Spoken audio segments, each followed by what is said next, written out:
오늘 말씀의 제목은 새 역사로 내딛는 첫 걸음입니다. 사무엘하 2장에 있는 말씀을 살펴보려고 하는데요. 지난주에는 우리 사무엘하 1장에서 사울의 죽음을 애도하는 다윗에 대해서 생각해 보았습니다.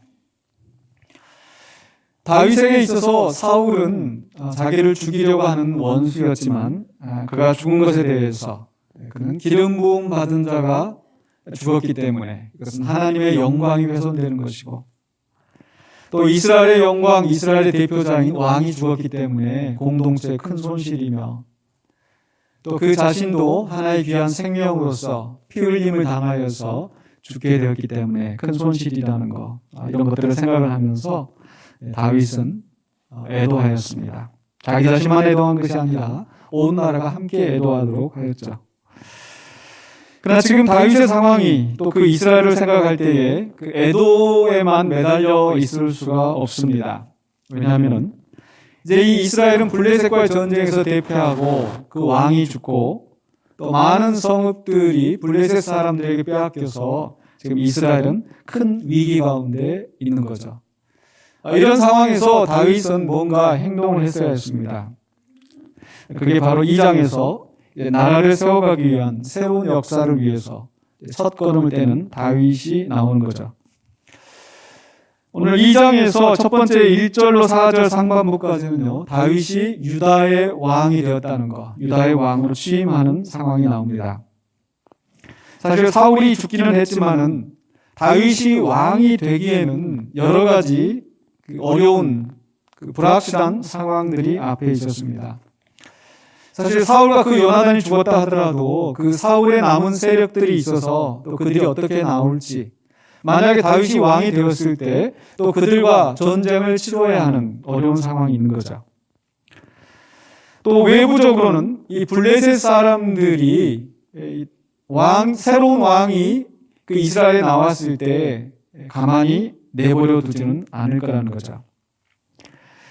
근데 어쨌든 이스라엘을 생각할 때 뭔가 행동을 해야 되고, 또 더군다나 다윗과 그의 사람들의 입장에서도 뭔가 지금 결단을 해야 됩니다. 왜냐하면 지금 그들이 살고 있었던 그 시글락이라는 그 성읍이 완전히 그 아말렉 사람들의 침략으로 불에 타서 없어졌기 때문에 지금 그 도시를 다시 세울 것인지, 아니면 이 기회에 지금 유다로 가야 할지, 유다에서 새로운 나라를, 새로운 역사를 시작을 해야 될지 결단을 해야 되는 거죠. 이렇게 결단과 행동이 필요한 순간에 다윗은 어떻게 합니까? 하나님께 묻습니다. 2장 1절로 상반부에 그 후에, 애도를 한 후에겠죠. 다윗이 여호와께 여쭈어 아뢰되 내가 유다 한 성읍으로 올라가리까?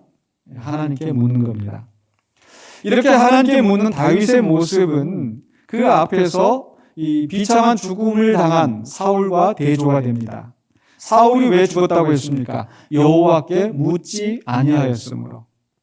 이 왕은 하나님의 대리자로서 하나님의 지시를 따라서 그대로 시행을 해야 되는데 하나님께 묻지도 않고 또 하나님이 지시를 해도 듣지 않는 겁니다.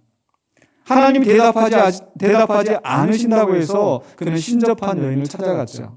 이게 정상적입니까? 마치 목사가 기도하면서 하나님 응답받으러 갔는데 응답을 못 받으니까 점쟁이를 찾아갔다. 이상하죠? 엄청 많이 이상하죠? 지금 사울은 그렇게 한 거예요. 하나님께 묻지 않았습니다. 그러나 다윗은 하나님께 물었습니다. 그리고 하나님 지시한 대로 행동합니다. 그런데 여기서 다윗의 질문에서 그가 유다의 한 성읍으로 올라가리까? 라고 묻죠. 왜 유다의 한 성읍을 이야기하고 있을까? 이 다윗 자신이 유다 지파 출신인 겁니다. 그렇기 때문에 유다 지파로 돌아가는 게 자연스럽기도 하고, 또 다윗이 지금 머물고 있는 곳이 시글락이었는데 그 시글락에서 거주하면서 다윗은 계속해서 이 유다 지파와 긴밀한 관계를 유지하고 또 유다 지파를 보호하는 그런 역할을 했었죠. 여러분 이제 지도를 보시면 조금 더 이해하기가 쉬우신데요. 이 시글락이라고 하는 곳은 지도를 띄워주시면 좋겠습니다. 시글락이라고 하는 것은 저 블레셋의 이 남쪽 지역입니다. 왼쪽 아래 시글락이라는 거 보이시죠? 그 시글락에서 그 위에 보시면 가드라는 곳이 있는데 그 당시 블레셋 왕 가드 왕 아기스를 찾아갔다가 다윗이 내가 저 지방에 한 성읍을 주십시오라고 했을 때 시글락이라고 하는 저 남쪽 끝에 있는 그 시글락에 거주하게 됩니다. 근데 오른쪽에 보시면 헤브론이라는 게 보일 거예요. 헤브론은 바로 그 유다 지파의 갈렙 이 산지를 내게 주소서 하면서 그 차지하였던 곳이 헤브론이고 바로 바로 아래쪽에가 바로 유다 지파의 경계가 되는 그 유다 지파가 이제 남쪽 끝에 있는 거예요. 자, 그래서 이 시글락, 그 블레셋의 남쪽 끝에서 또 유다의 남쪽 끝과 항상 같이 교류하고 있었다는 거죠. 또 사무엘상 27장에 보면은 다윗이 이런 그 아기스 왕 앞에 가서 이렇게 보고를 하는 거예요. 27장 10절에 아기스가 이르되 너희가 오늘은 누구를 침노하였느냐 하니 지금 다윗이 이 전쟁을 하고 나서 전리품을 가져다가 왕 앞에 바칠 때에 어디를 침노하고 이 전리품들을 가져왔느냐 묻는 거예요. 다윗이 대답을 합니다. 다윗이 이르되 유다 네겝과 여라무엘 사람 네겝과 해서 유다 네겝이 나오죠. 이 네겝이라고 하는 것은 남쪽이라는 뜻이에요. 그래서 유다 남쪽을 제가 치고 왔습니다. 그러니까 다윗은 블레셋 사람의 땅에 있지만 사실 유다 지파를 계속 보호하면서 있었고 또 더군다나 30장에서 다윗이 그 아말렉 사람들이 그 시글락을 쳐들어와서 가족들과 전리품을 다 빼앗아 갔을 때 다윗이 군사를 이끌고 가서 다 찾아온 적이 있었죠. 근데 이 아말렉 사람들이 다윗의 성읍만 친 게 아니라 그 주변의 성읍들을 다 쳤었거든요. 유다 성읍들도 마찬가지고. 자, 그런데 이 성읍 그 전리품들을 찾아와서 다윗이 어떻게 했는가? 사무엘상 30장 26절에 다윗이 시글락에 이르러 전리품을 그의 친구 유다 장로들에게 보내어 이르되 보라 여호와의 원수에게서 탈취한 것을 너희에게 선사하노라 하고 그의 친구 유다 장로들 그렇죠? 자기가 이미 잘 알고 있는 사람들, 잘 교류하고 있던 사람들, 이 바로 이제 유다 지파의 지도자들이었습니다. 그러니까 다윗은 지금까지 블레셋에 망명해 있지만 이스라엘을 대적하는 행위를 한 것이 아니라 특별히 유다 지파를 보호하고 또 유다 지파의 그 빼앗겼던 재물들을 가져다 주는 그래서 이 유다 지파 사람들이 굉장히 그 호감을 가진 그런 상황이었었던 거죠. 자, 그렇기 때문에 다윗이 이 유다 지파로 돌아가는 것은 자연스러운 겁니다. 다윗 나름대로 이 고향에 돌아갈 준비를 충분히 해둔 거죠. 그러나 다윗은 그 순간에도 이제 자신이 돌아가는 것이 과연 하나님의 뜻인지 아닌지 이제 결단을 하고 행동해야 될 때 먼저 하나님의 뜻을 묻는 겁니다.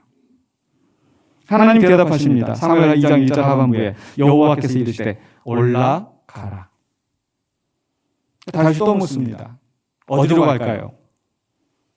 하나님 답변하시죠. 헤브론으로 갈지니라. 구체적으로 하나님께서 지시하시니까 이제 2절과 3절에서 다윗은 그 가족들과 또 추종자들을 다 데리고 이제 헤브론에 가서 헤브론의 여러 성읍에 이제 흩어져서 살게 합니다.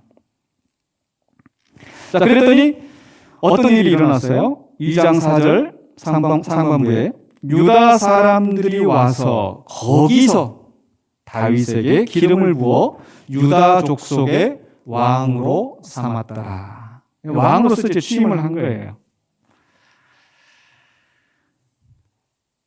그런데 이렇게 다윗이 유다의 왕으로 등극하기까지 사실 그 이전에 많은 일들이 있었는데 그 모든 과정들이 하나님께서 준비하신 것이 아니었는가. 블레셋과 이스라엘 사이의 전쟁이 나서 사울이 죽는 것도 그러하지만 아말렉이 다윗의 성읍을 쳐서 그 시글락이 다 불타버린 상황. 분명히 이것은 다윗에게는 비극적인 일들이었지만은 사실 그것 때문에 유다로 돌아갈 명분이 된 거죠. 만약에 시글락이 멀쩡했다고 한다면 그 속에서 다윗이 내가 유다로 가겠습니다 라고 했었을 때 그 다윗을 경계하던 블레셋 사람들이 가만히 두고 보았겠습니까? 뭔가 꿍꿍이가 있으니까 지금 유다로 가는 거 아닌가. 근데 시글락이 다 불타버리고 없으니까 고향으로 돌아가는 것이 그렇게 이상하게 보이지 않았을 거라는 거죠.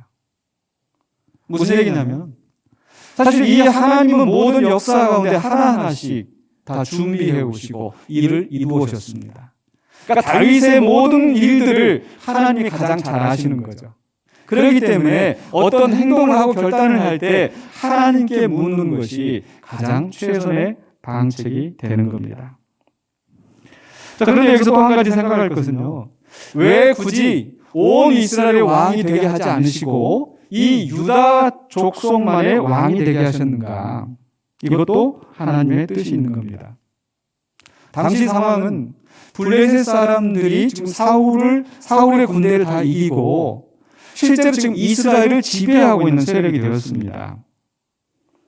또 내부적으로는 이 이스라엘이 하나로 통합되지 못하고 사울의 잔존 세력들이 남아 있었기 때문에 다윗이 그 상황에서 온 이스라엘의 왕이 된다 한들 양쪽으로 공격을 받게 되겠죠. 즉 다윗의 정부는 아직 블레셋과 맞설 만한 세력이 되지 못한 겁니다. 이때 만약에 다윗이 유다만의 왕이 아니라 유다의 왕이 되는 것은 그 지파의 우두머리가 되었다. 이건 그렇게 블레셋 사람들에게 눈에 띄게 반감을 살 만한 상황이 아닌 거죠. 그런데 만약에 온 이스라엘의 왕이 되었다고 한다면 블레셋 사람들이 다윗을 경계하고 즉시 전쟁을 일으켰을 겁니다. 실제로 사무엘하 5장에 가서 보면 그런 일이 있었어요. 사무엘하 5장 17절에 이스라엘이 다윗에게 기름을 부어 이스라엘 왕으로 삼았다 함을 블레셋 사람들이 듣고 블레셋 사람들이 다윗을 찾으러 다 올라오매 다윗이 듣고 요새로 나가니라. 블레셋과 이제 전면전이 일어나게 되는 겁니다. 자, 그러니까 지금 다윗이 유다 왕이 되기까지 하나님께서 다 준비하셨고 그리고 온 이스라엘의 왕이 아니라 1차적으로 유다 왕이 되게 하셔서 그 때를 기다리게 하시는 겁니다. 하나님이 일을 이루어 가시는 거예요. 그래서 결국에는 이 블레셋을 이기고 사울의 잔존 세력이 다 소멸되기까지 다윗은 유다의 왕으로서 유다 지파를 다스리게 되는 거죠. 자, 그런데 이렇게 유다의 왕이 된 다음에 다윗이 했었던 가장 첫 번째 한 일이 무엇입니까? 2장 4절로 하반부에 7절에서 나오죠. 바로 길르앗 야베스 사람들을 축복하고 격려하는 장면이 나옵니다. 이게 왜 의미가 있는가? 2장 4절 하반부에서 어떤 사람이 와서 사울을 장사한 사람은 길르앗 야베스 사람들입니다. 이렇게 보고를 합니다.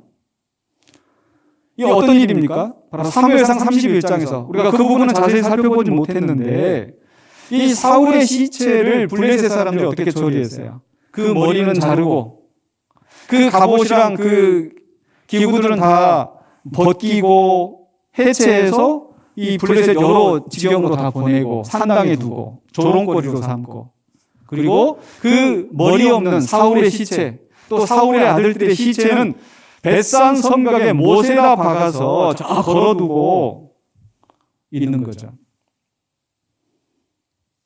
그런데 그 소식을 듣고 길르앗 야베스 주민들이 성경에 보니까 밤새 달려가서 몰래 침투해서 그 시체를 가져다가 화장하고 장례를 치른 다음에 7일 동안 애도하였다고 했습니다. 이 소식이 다윗에게 보고되어진 거예요. 근데 그 말을 듣고 다윗이 어떻게 합니까? 2장 5절입니다.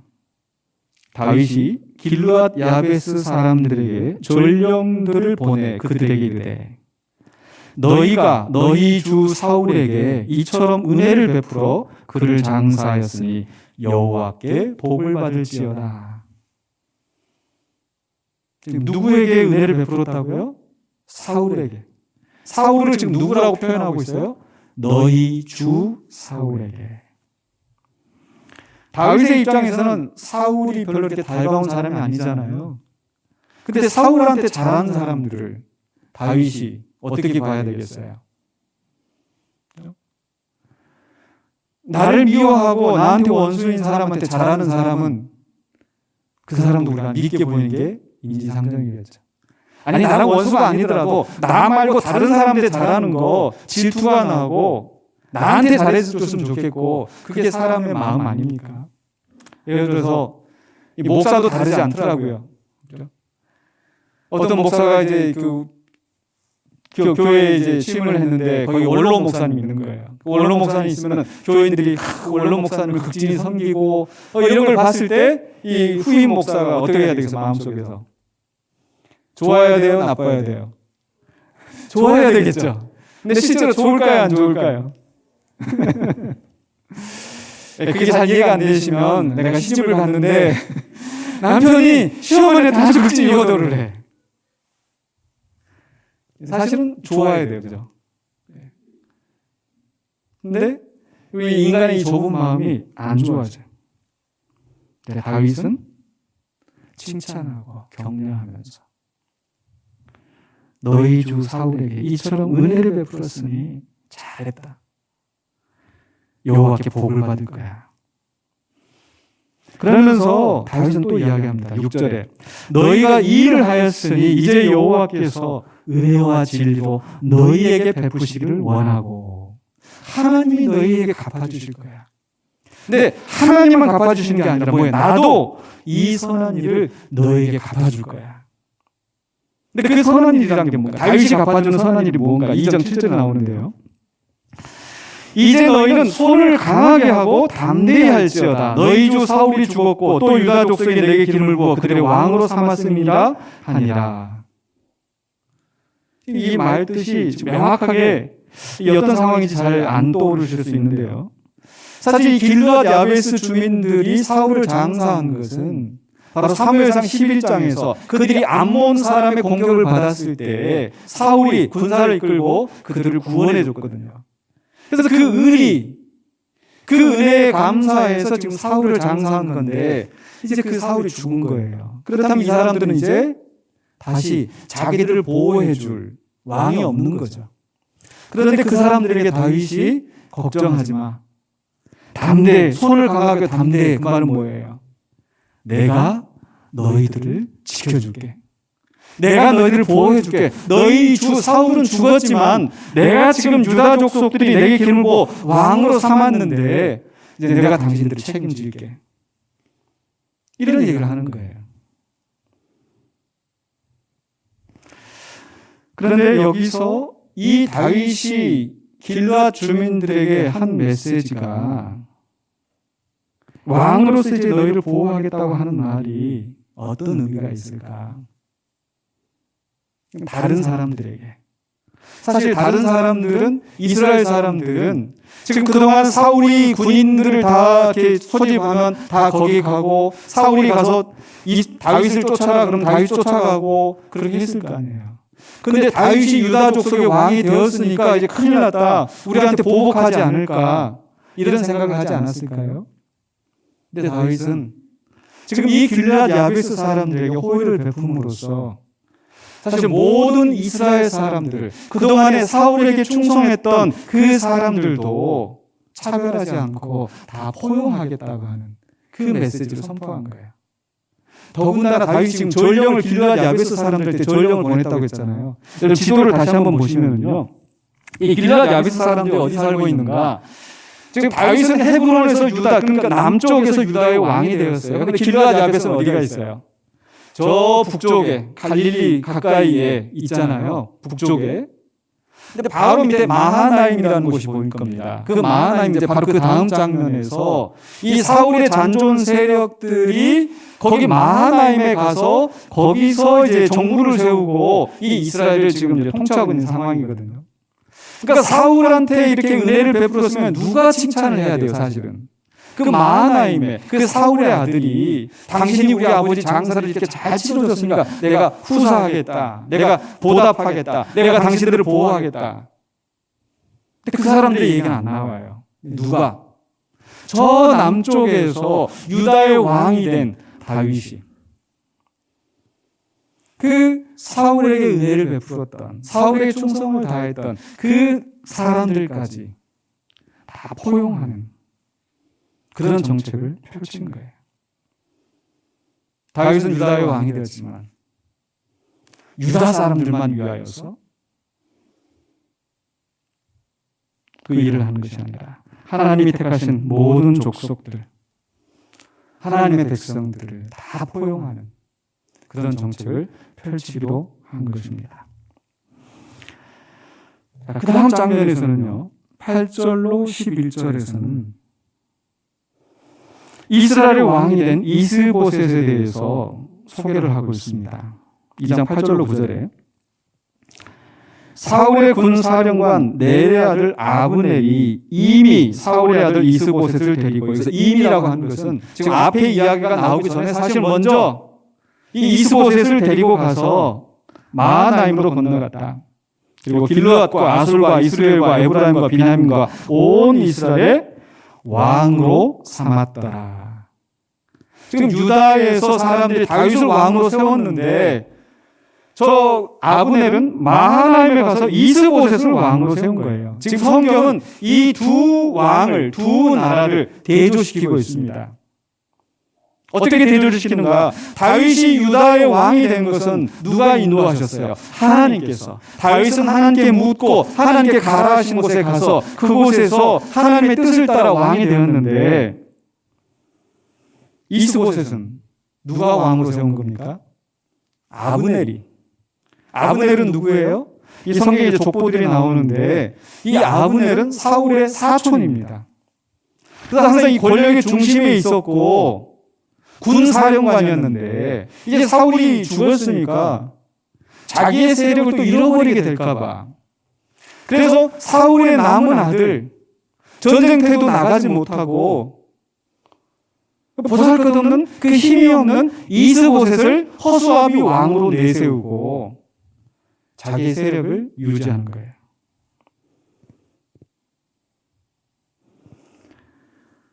분명히 다윗이 이스라엘의 왕이 되는 것은 하나님의 뜻이었습니다.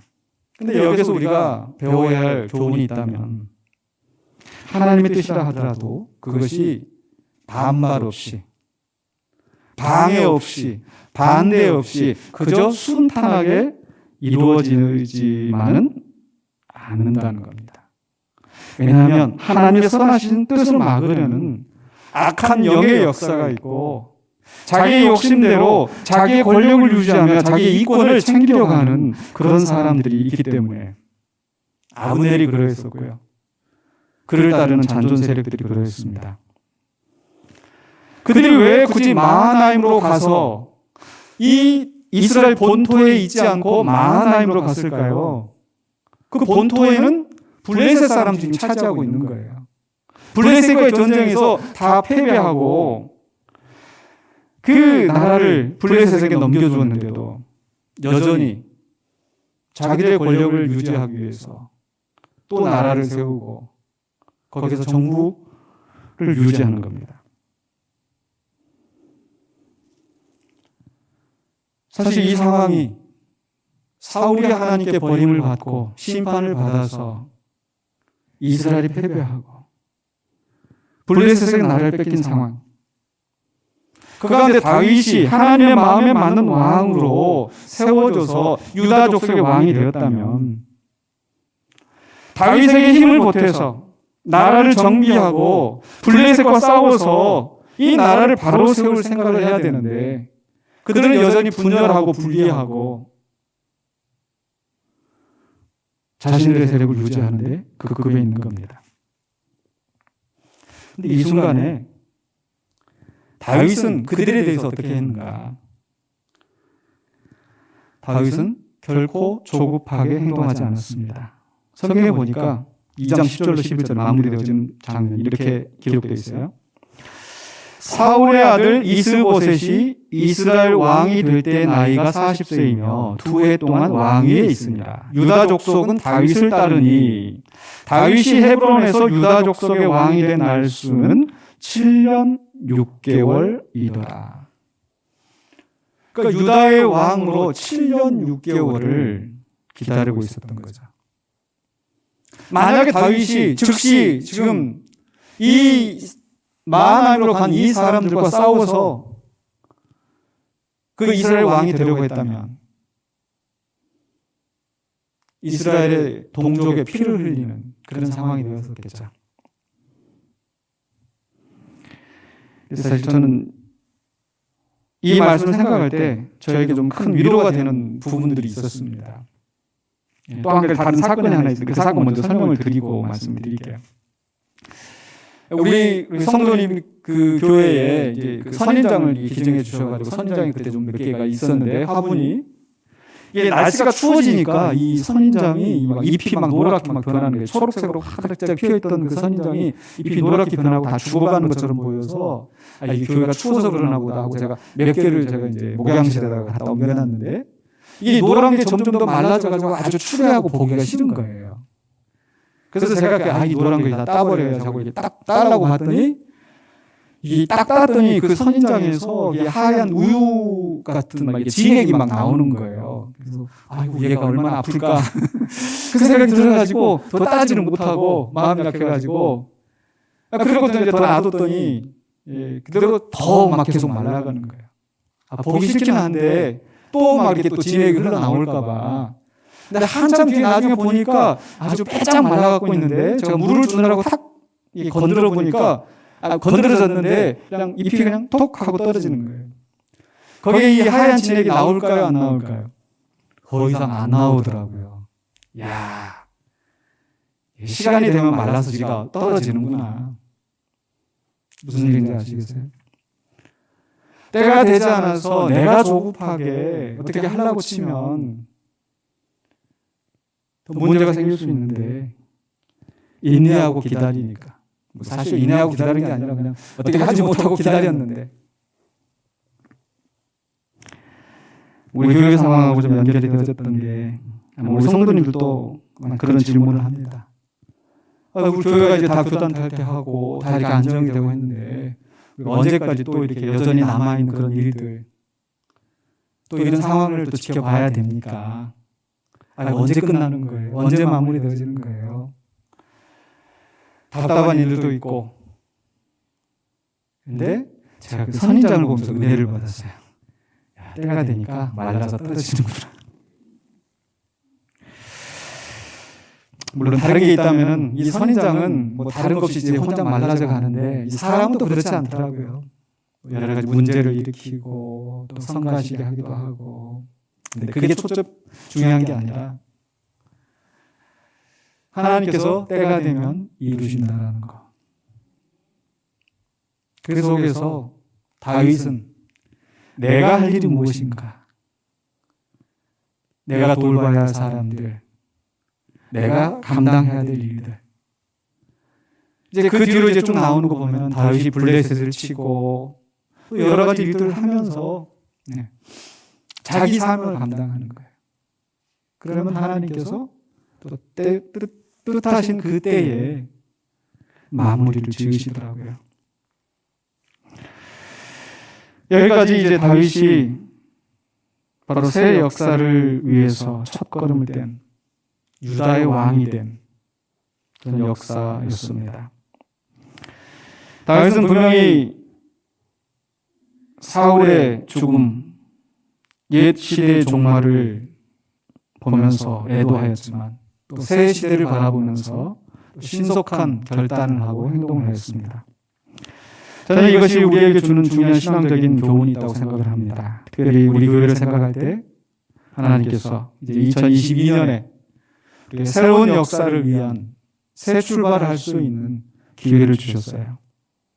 이 속에서 우리는 어떻게 해야 되는가? 첫 번째로 우리가 생각해야 될 것은요, 하나님에 대해서 우리는 먼저 기도하고 응답을 받는 사람들이 되어야 되겠다. 하나님은 모든 것을 준비해 오셨고 모든 상황을 잘 아시는 거예요. 과거의 일도, 현재의 일도, 미래의 일도. 그렇기 때문에 우리는 하나님 앞에 기도해야 합니다. 기도할 때에 내가 주인이 되고 하나님이 종이 되는 그런 기도가 아니죠. 내가 주인이 되고 하나님이 종이 되는 기도는 뭐예요? 내가 결정해놓고 하나님 이렇게 하세요, 저렇게 하세요. 그런 기도가 아니라 다윗이 기도한 것처럼 하나님 내가 올라갈까요? 말까요? 하나님 내가 어떻게 하기를 원하십니까? 그렇게 기도하면 우리 오늘 조재한 집사님이 인용하신 성경 구절처럼 아무것도 염려하지 말고 오직 모든 일에 기도와 간구로 너희 구할 것을 감사함으로 하나님께 아뢰라. 그리하면 어떻게 하신다고? 하나님의 모든 지각에 뛰어나신 하나님의 평강이 우리의 마음을 인도하실 줄로 믿습니다.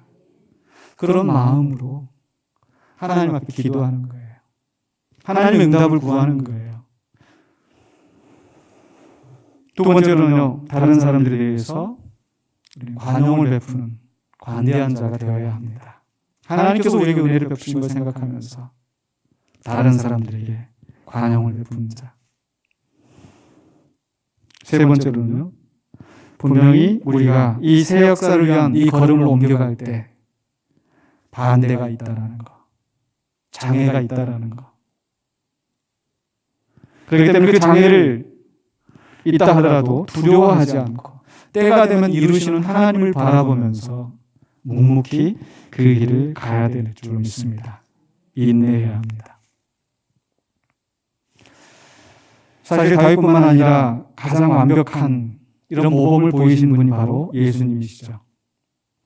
예수님은 사역하시면서 많은 사람들의 병을 고치시고 복음을 선포하시고 그 일을 하시는데 그 분주한 속에서도 항상 한적한 곳을 찾아가셔서 은밀하게 기도하셨어요. 십자가의 그 희생을 감당하시는 그 놀라운 구원의 역사를 이루시기 전에도 우리 주님은 제자들과 함께 겟세마네 동산에 올라가셔서 기도하시죠. 예수님은 어떻게 기도하십니까? 아버지가 하실 만하거든 이 잔이 내게서 떠나가게 하옵소서 하지만 그러나 내 뜻대로 마옵시고 아버지의 뜻대로 되기를 원하나이다. 주인으로 하는 기도가 아니라 종으로서 하는 기도를 하시는 거예요. 아버지의 뜻이 무엇입니까? 우리 예수님은 관용, 포용하시는 그런 모범을 보이셨습니다. 많은 사람들이 외면하고 멸시하는 세리와 죄인들, 장녀, 어린아이, 이방인들, 그들의 믿음을 보시고 내 믿음이 너를 구하였다 칭찬하시고 그들을 축복하시고 그들을 품어주셨어요. 나한테만 잘하라 하지 않으시고 예수님은 지극히 작은 자에게 이 어린아이에게 한 것이 곧 나에게 한 것이라. 너희들은 이 어린아이도 잘 보살펴야 돼.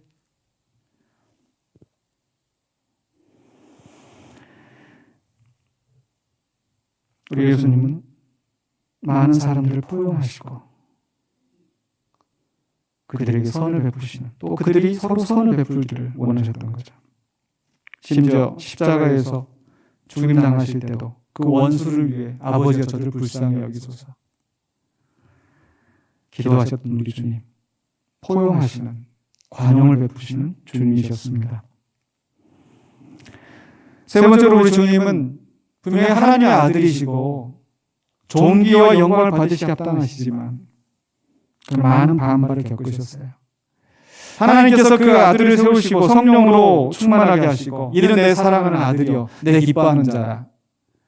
그가 마태복음 4장에서 왕으로서 취임하셨지만은 그러나 그 사역을 감당하는 길에 그 당시에 종교 기득권자들, 권력자들, 대제사장, 바리새인, 이스라엘 장로들이 가는 곳곳마다 시위 걸고 논란을 하고 심지어는 음모를 꾸며서 죽이려고 하였던 그런 반발이 있었던 거죠.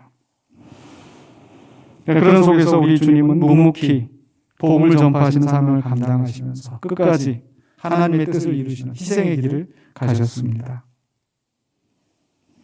바로 그래서 예수님은 새 역사를 이루신 거죠.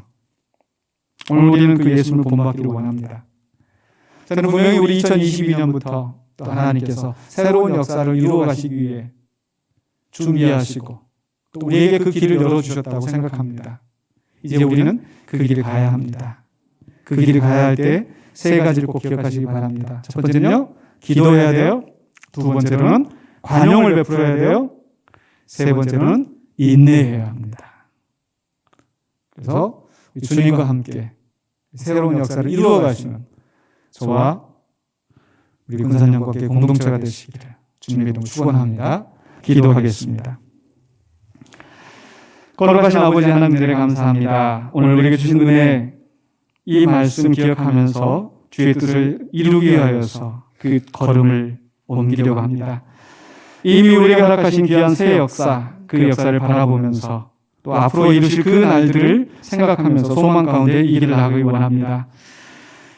그러나 많은 반발과 어려움이 있을 때 우리의 마음이 약해집니다. 무너집니다. 무너지지 않게 도와주시고 우리 주님을 따라가며 그 역사에 동참하는 우리가 되게 하여 주시옵소서.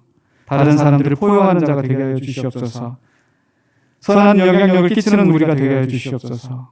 또한 교회에서뿐만 아니라 가정 안에서, 직장 안에서 하나님이 이루어 가시는, 우리를 통해 이루어 가시는 그 새 역사를 위하여 충성하는 우리 모두가 되게 하여 주시옵소서. 예수 그리스도 이름으로 기도하옵나이다. 아멘.